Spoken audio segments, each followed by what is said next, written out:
Hello everyone, this is my daily vlog, episode 16, and today I'm going to talk about how I view the different gods as being a part of the one God. Now as a Hindu, I view all the gods and all of creation and every other dimension, universe, what have you, the astral realm, the cosmos realm, as part of the one God. Now, the way I view the gods as being a part of that one God is that I like to think of the human body. And now the human body has different appendages that serve different purposes. This is the same with God in my idea, though it doesn't look like a human body and it doesn't have the same limitations, things like that. But I view the different gods as different extensions of the one God's body. One, for instance, would be maybe God's left arm, and the associations with that would be Vishnu, and maybe his right arm would be Shiva, and the associations with that being right-handed and left-handed as far as the paths go. And then maybe the gods that are more material, like, Kali Ma is the kind of the void in which everything exists, so I'd identify her as the heart of God, the lotus in the heart of God, basically. That void, yet that endless potential. Now, I could go further, but basically I wanted to explain that, and also, since we as humans have free choice, we could be something in God like the blood cells. That's how much lower we are compared to the gods in God in relation to the body. As the different gods are different limbs, we would be something like the blood cells. Now, the blood cells in our own bodies don't have free choice. They flow a certain way. They don't have the ability to choose. But if it was a body of God, for instance, and granted that it wouldn't look like a human body, we would be, sentient beings would be something like the blood cells in God. And the difference would be is that we have freedom of choice. That we can choose to go with the flow, or we can choose to hide in a corner and gather nutrients, gather power, magical, spiritual, or otherwise.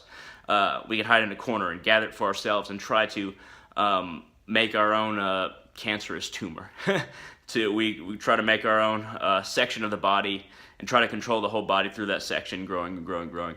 And basically, if we did decide to not go with the flow, be a part and a substantial and beneficial part to the body, we would be something like a cancerous tumor.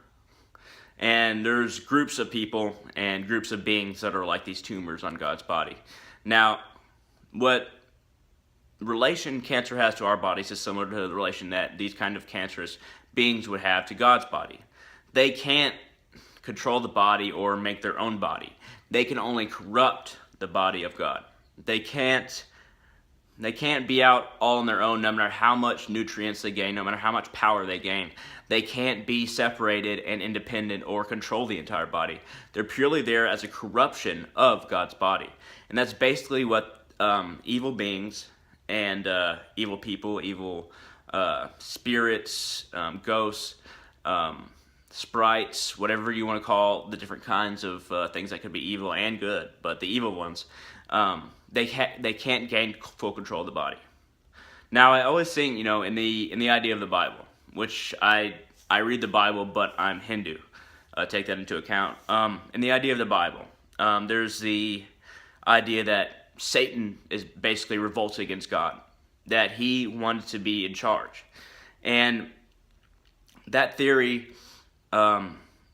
is just one in Christianity, but I have to believe that Satan, in order to be a complete counterbalance to, the one true God, he would have to know that he can't win and he can't control everything as God would, because he's a corruption of the body and not a body in and of himself. And that's why I think that the being on top, the evil being on top, no matter what you think his name is, Satan, Maya, Mara, Lucifer, well, Luciferians wouldn't believe that. No matter what you call this evil being on top, I think that we have to realize that this evil being never sought to be a new order. It's just a corruption of the order that is. Why would this being want to do that? And that's a question we have to ask ourselves, because that seems to be the only logical conclusion as to what this being thinks it can do. Now, this was on a tangent connected to the body of God. But this is kind of the tangent that I constantly think about when I think about God being if God was like a human body. Like if we think about what parts of the body are the different gods. And now there are thousands, if not millions of gods, I believe, that serve these very specific different functions in the body of God. But God, the one true God, is basically, let's say, the brain.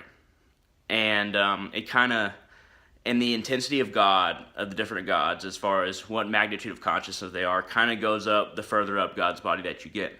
The different associations with the human body in God's body, as far as, if we were thinking of an analogy as his relation to our bodies. If God had a body like ours, the different gods would kind of grow in magnitudes of consciousness as you went up the body. But these are just some of my ideas about God and how the gods relate to God.